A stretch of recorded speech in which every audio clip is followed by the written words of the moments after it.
महादेव, जय भोलेनाथ। नमस्कार, मैं साधना पांडे सुगम मार्गदर्शन पे आपका स्वागत करती हूँ। तो चलिए दोस्तों, आज के वीडियो में हम जानेंगे आषाढ़ मास के कृष्ण पक्ष की एकादशी कब पड़ रही है, इस एकादशी का नाम क्या है, इस एकादशी में नियम क्या है और किस दिन इस एकादशी का व्रत करना चाहिए, किस दिन इस एकादशी का पारण होगा। संपूर्ण वीडियो में, आज के इस वीडियो में संपूर्ण जानकारी आपको प्राप्त होंगी। जैसा कि आप जानते हैं कि इस एकादशी को यानी आषाढ़ मास के कृष्ण पक्ष की एकादशी को योगिनी एकादशी के नाम से जाना जाता है। इस एकादशी का व्रत करने से 88,000 ब्राह्मणों को गौ दान करने के बराबर पुण्य फल की प्राप्ति होती है। ऐसा है योगिनी एकादशी का प्रभाव। और जैसा कि आप जानते हैं कि कोई भी एकादशी हो, सबका नियम प्रारंभ हो जाता है 10वीं तिथि से। तो जिस दिन एकादशी हो उसके एक दिन पहले कुछ विशेष नियमों का पालन करना होता है। जैसे कि महिला अगर व्रत कर रही हैं और अपने दैनिक जीवन में लहसुन प्याज खा रही हैं, तो एक दिन पहले उन्हें अपने बालों को अच्छी तरह से धो लेना है। बालों को धो करके तब जा करके और इस एकादशी का व्रत करना है। एकादशी के व्रत में ये भी ध्यान देना होता है, जो 10वीं का भोजन होता है वो सूर्यास्त के पहले कर लेना चाहिए। सूर्यास्त के पहले कर लेना उत्तम होता है। साथ साथ ये भी ध्यान देना होता है कि 10वीं तिथि में जो भोजन करेंगे वो भोजन शुद्ध और सात्विक होना चाहिए, बिना लहसुन प्याज का होना चाहिए।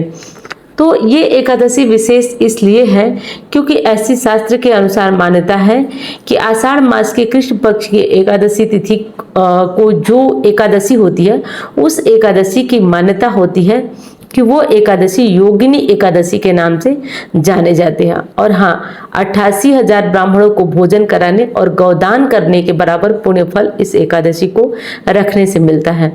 भगवान विष्णु और लक्ष्मी जी की पूजा भी इस दिन की जाती है। योगिनी एकादशी का महात्म्य भी इस प्रकार है कि इसका जो योगिनी एकादशी का व्रत कर लेता है वो सब प्रकार के पाप कर्मों से मुक्त हो जाता है और ऐसी पुण्यदायी है योगिनी एकादशी। तो चलिए जान लेते हैं कि कब एकादशी की तिथि प्रारंभ हो रही है और कब समाप्त हो रही है। योगिनी एकादशी आषाढ़ मास के कृष्ण पक्ष की एकादशी तिथि को मनाई जाती है। पंचांग के अनुसार आषाढ़ कृष्ण पक्ष की एकादशी तिथि शुरू हो रही है 21 जून शनिवार को सुबह 7:19 पर और तिथि समाप्त हो रही है 22 जून को सुबह 4:28 पर। ऐसे में योगिनी एकादशी का व्रत जो है वो 21 जून को भी किया जा सकता है और 22 जून को संत महात्माओं की एकादशी का व्रत होगा। और साथ साथ 22 जून को एकादशी त्रिस्पर्शी एकादशी के नाम से भी जानी जा रही है, क्योंकि इसमें एकादशी, द्वादशी और त्रयोदशी तीनों का सम्मिलन हो रहा है। इस कारण भी इस एकादशी का व्रत त्रिस्पर्शी एकादशी के नाम से जाना जाता है। तो आप 22 को भी इस व्रत को कर सकते हैं। वैसे 22 को भी एकादशी का व्रत उत्तम एकादशी का व्रत माना जाएगा, इसलिए आप इस व्रत को कर सकते हैं। अब चलिए पारण मुहूर्त जान लेते हैं कि पारण कब करना है। योगिनी एकादशी के पारण का मुहूर्त है 22 जून रविवार को दोपहर 1:47 से और शाम को 4:35 पर है। पारण तिथि हरिवासर समाप्त होने के बाद ही है, तो मैं वही तिथि बताई हूँ, वही समय बताई हूँ। आप इस समय, इस काल में योगिनी एकादशी का पालन कर लीजिएगा, तो इससे आपका बहुत उत्तम और हर प्रकार के दुखों को दूर करने वाली योगिनी एकादशी आपकी अच्छे से हो जाएगी।